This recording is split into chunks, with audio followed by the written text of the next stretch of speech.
अब समाचार विस्तार से।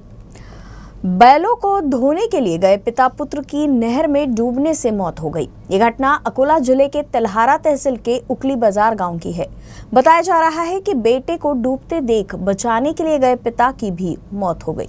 उकली बाजार के वान बांध के नहर का पानी ओवरफ्लो होने के कारण पास में ही एक बांध बनाया गया है, जहां नहर का पानी जमा होता है। इन दिनों सिंचाई के लिए पानी छोड़ा गया है। बांध में पानी होने के कारण क्षेत्र के किसान पशुओं को धोने और पानी पिलाने के लिए इस स्थान पर अपने मवेशियों को ले जाते हैं। गाँव का 15 वर्षीय बालक कन्हैया शर्मा अपने बैल को धोने के लिए लेकर गया था, लेकिन तभी उसका संतुलन बिगड़ गया और पानी में डूबने लगा।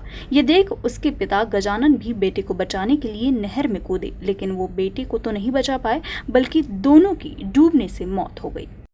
बुल्डाना जिले के खामगांव शहर के पास एक ट्रक ने दुपहिया को कुचल दिया। इस हादसे में 8 माह के बच्चे की दर्दनाक मौत हो गई, जबकि मां गंभीर रूप से जख्मी हुई है। स्पीड ब्रेकर पर दुपहिया की रफ्तार कम थी, तभी पीछे से आ रहे एक ट्रक ने टक्कर मार दी।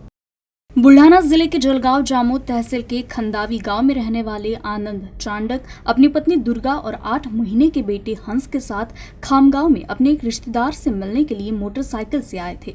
वहां से वापस वो सब गांव लौट रहे थे, तभी खामगांव शहर के नजदीक घाटपुरी के पास स्पीड ब्रेकर के पास उनकी मोटरसाइकिल की रफ्तार कम थी, तभी पीछे से आ रहे ट्रक ने उन्हें टक्कर मार दी। इस हादसे में आनंद की पत्नी अपने बेटे के साथ नीचे गिर गई। गंभीर चोट आने से बच्चे की मौके पर ही मौत हो गई, जबकि दुर्गा गंभीर रूप से जख्मी हुई है। उसे इलाज के लिए अकोला के सरकारी अस्पताल में भर्ती कराया गया है। यूक्रेन में फंसे भारतीय छात्रों को ऑपरेशन गंगा के तहत सकुशल अपने देश में लाया जा रहा है। बुल्ढाना जिले की एक और मेडिकल छात्रा संघर्ष के बाद अपने घर वापस लौट आई है।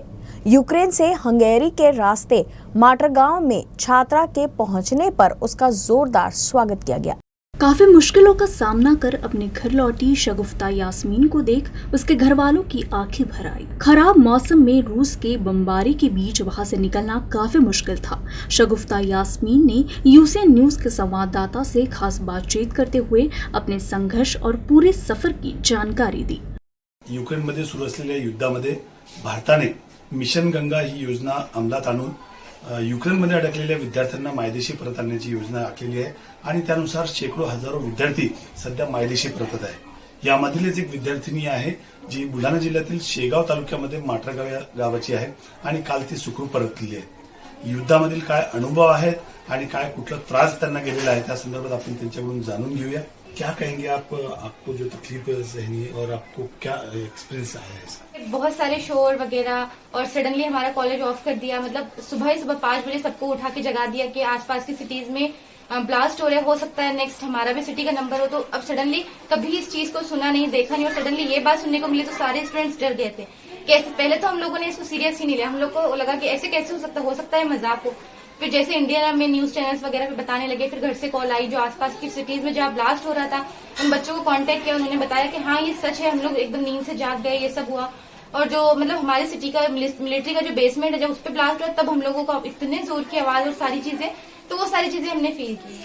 इंडियन एम्बेसी से आपको क्या गाइडलाइन मिली और कितनी मदद आपको उनकी पहुंची? हाँ, इंडियन एम्बेसी से 24 के पहले ही हम लोग को गाइडलाइंस वगैरह मिल चुकी थी, लेकिन यूनिवर्सिटी कोई एक्शन नहीं ले रही थी कि ऑफलाइन होंगी या ऑनलाइन होंगी, कोई कंफर्मेशन नहीं दे रही थी। इसलिए हमने सोचा कि अभी फ्लाइट्स क्या करे, क्या जाना, बट फिर भी हम लोगों ने कर ली थी। और हम लोग ने बट 24 को जैसे ही नियर एयरपोर्ट के ब्लास्ट हुआ तो पूरा एयर स्पेस को क्लोज कर दिया। तो फिर उसके बाद में इंडियन एम्बेसी ने और इंडियन गवर्नमेंट ने जो मिशन गंगा है वो स्टार्ट किया और उसके थ्रू बच्चों को वहां से इवैक्यूएट करना शुरू किया। मिशन गंगा के थ्रू आपको यहाँ कितना खर्चा आया है और आप सरकार के बारे में क्या कहना चाहोगे?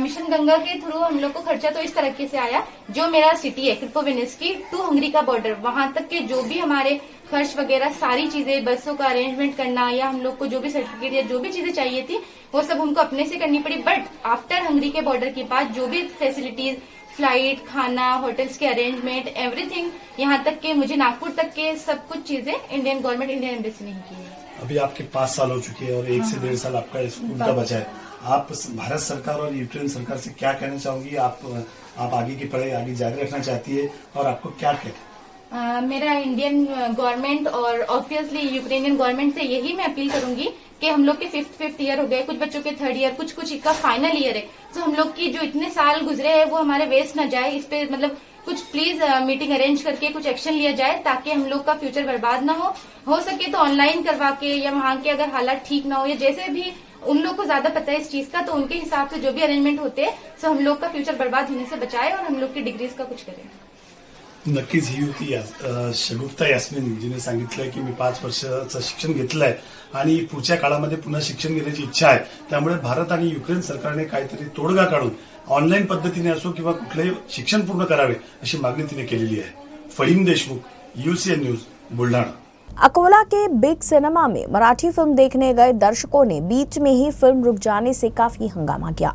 नाराज दर्शकों ने बिग सिनेमा के मैनेजर पर अपनी नाराजगी जताते हुए फिल्म फिर से शुरू करने या पैसे लौटाने की मांग पर अड़े रहे। बाद में कुछ दर्शकों को टिकट का पैसा दिया, जिसके बाद मामला किसी तरह से शांत हुआ।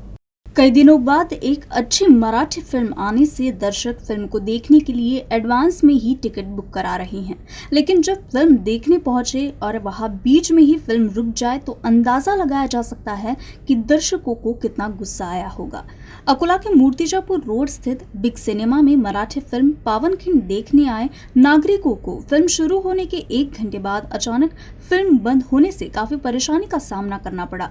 आधे घंटे बीतने के बाद भी फिल्म शुरू नहीं हुई तो कुछ दर्शकों ने फिल्म के रोके जाने का कारण पूछा, लेकिन उन्हें संतोषजनक जवाब नहीं मिला। कुछ दर्शकों ने टिकट के पैसे वापस करने की भी मांग की। काफी हंगामे के बाद 11 दर्शकों को पूरे टिकट के पैसे लौटा दिए गए। बताया जा रहा है कि यूपीएस की अचानक बिजली सप्लाई रुकने के कारण फिल्म बीच में ही रुक गई थी।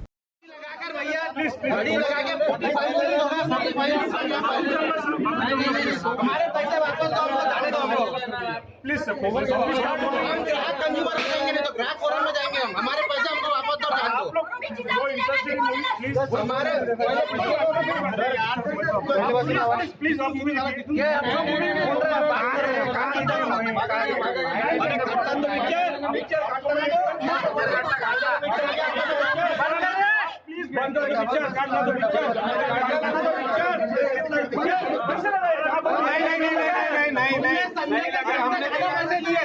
एक पौन घंटा हमारा खराब हो गया उसके अंदर। अकोला से लापता 2 नाबालिग लड़कियों को पुलिस ने नांदेड़ से ही सही सलामत ढूंढ लिया है। संदेह जताया जा रहा है कि दोनों लड़कियों को बहला फुसलाकर भगाया गया होगा। लड़कियों ने अपने अपहरण की बात से भी इनकार किया है। अकोला के खरब परिसर से पिछले 5 दिनों से लापता 2 सहेलियों को पुलिस ने स्थानीय युवकों की मदद से ढूंढा है। दोनों लड़कियों के अचानक से लापता होने के बाद पुलिस थाना में इसकी शिकायत दर्ज कराई गई थी। चूंकि लड़कियां नाबालिग थी, इसलिए पुलिस ने अपहरण का मामला दर्ज कर जांच पड़ताल शुरू की। दोनों को नांदेड़ से ढूंढा गया, जिसके बाद बाल कल्याण समिति के समक्ष दोनों ने अपनी मर्जी से घर से भागने की बात कही, साथ ही अपहरण की बात से इनकार किया। लेकिन आश्चर्य व्यक्त किया जा रहा है कि 7वीं और 8वीं में पढ़ने वाली छात्रा इस तरह से कहा जा सकती है। फिलहाल पुलिस इस मामले में काफी सावधानी पूर्वक जांच कर रही है। ब्रेक के बाद आपका स्वागत है। महिला दिवस की पूर्व संध्या पर 2 अज्ञात लोगों ने एक विवाहित महिला का कथित तौर पर यौन शोषण किया। महिला की शिकायत पर बुल्ढाना ग्रामीण थाने में सोमवार को अज्ञात आरोपियों के खिलाफ मामला दर्ज किया गया है। इस घटना से एक बार फिर महिलाओं और किशोरियों की सुरक्षा पर सवाल खड़ा हो गया है।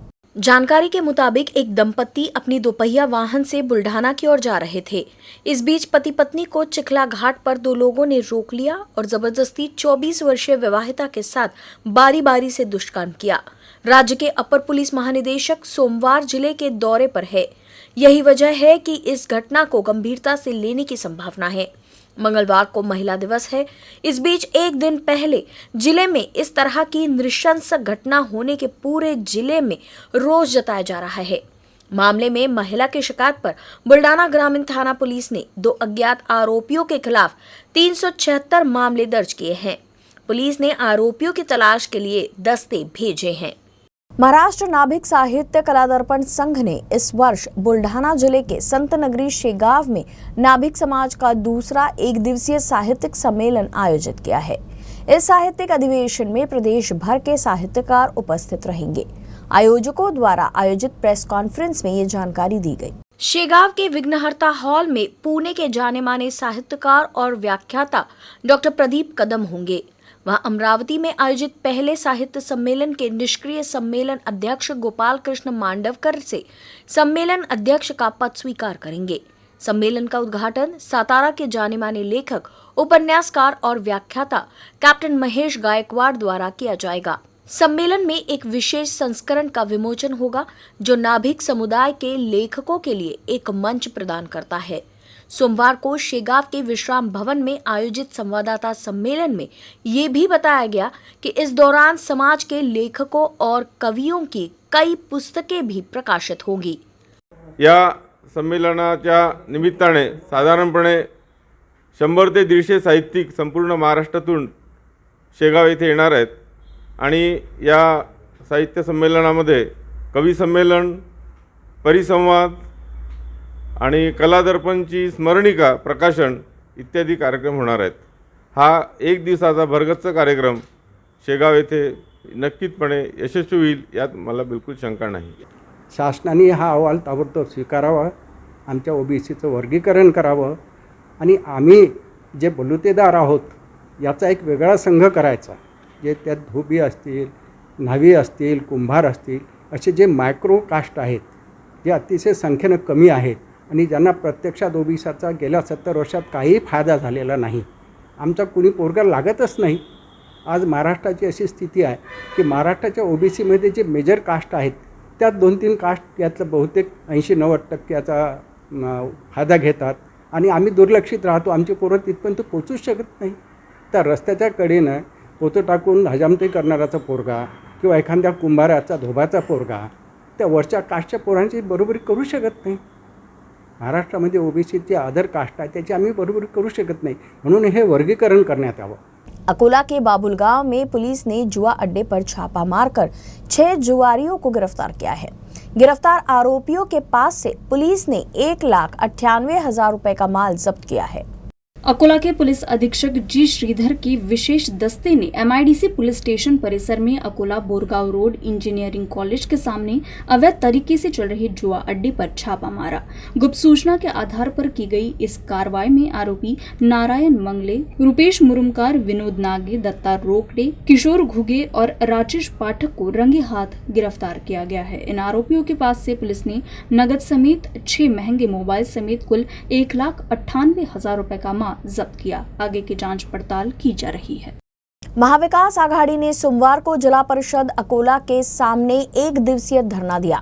पदाधिकारी का आरोप है कि जिला परिषद अकोला में वंचित बहुजन आघाड़ी के नेताओं ने पशुपालन विभाग की बकरी पालन योजना को प्रशासनिक स्वीकृति नहीं दी। जिल्हा परिषदच्या पशुसंवर्धन विभागामार्फत अनुसूचित जाती, नवबौद्ध आणि आदिवासी बांधवांकरता दुधाळ जनावरे आणि शेळीगट ही योजना राबवल्या जाते। शेळी गटाकरता पूर्वी 45,000 रुपये अनुदान होतं। या महाविकास आघाडी सरकारने ते 68,000 रुपये अनुदान या लाभार्थ्यांकरिता केलं, परंतु त्याच्यासाठी जिल्हा परिषद सर्वसाधारण सभेची सुधारित प्रशासकीय मान्यता आवश्यक असते। पशुसंवर्धन विभागाने अध्यक्षांकडे सर्वसाधारण सभेच्या विशेष सूचीवर विषय घेण्याकरिता फाईल अध्यक्षांकडे सादर केली होती, परंतु अध्यक्षांनी सुधारित प्रशासकीय मान्यतेकरिता विशेष सूचीवर विषय घेतला नाही। महाविकास आघाडीच्या 22 सदस्यांच्या सहीने वेळेवर येणाऱ्या विषय घेण्याकरिता अध्यक्षांना पत्र दिलं, तरीसुद्धा अध्यक्षांनी तो विषय घेतला नाही। एक प्रकारे त्यांना या योजनेला विरोध करायचा आहे। गेल्या अनेक वर्षापासून या जिल्हा परिषदमध्ये दीनदलित, नवबौद्ध, आदिवासी यांच्या भरोशावर जे सत्ता भोगत आहेत त्यांच्याच लाभार्थ्यांना वंचित ठेवण्याचं काम एक प्रकारे जिला परिषद मधले सत्ताधारी करीत आहेत। त्याच्या निषेधार्थ आम्ही हे धरणे आंदोलन करीत आहोत। अकोला थाना क्षेत्र के साईनगर डाबकी रोड पर मूलभूत सुविधाओं की मांग को लेकर नागरिकों ने अचानक रास्ता रोको आंदोलन शुरू कर दिया। पुलिस प्रशासन और अकोला नगर निगम के अधिकारी मौके पर पहुंच गए हैं और समस्या का तत्काल समाधान करने का आश्वासन दिया है। नगरात म्हणजे नाल्या नाही आहे, रस्ते नाही आहे आणि नाल्या जमा झाल्या पाणीमुळे खूप समस्या होत आहे। मच्छर वगैरे खूप होत आहेत आणि डिलिव्हरीची बाई वगैरे असते तर जायला पण रस्ता नाही आहे। 15 वर्षापासून आम्ही इथं राहत आहे। पावसाळ्यात खूप त्रास होतो आणि मच्छराचा पण खूप त्रास होत आहे। पोरं बिमार पडतात। रस्ते, नाल्या आणि मधले पोल काढणे। फिलहाल बस इतना ही। खबरों का सिलसिला आगे भी यूं ही जारी रहेगा। अब देखते रहिए यूसीएन न्यूज़ अकोला।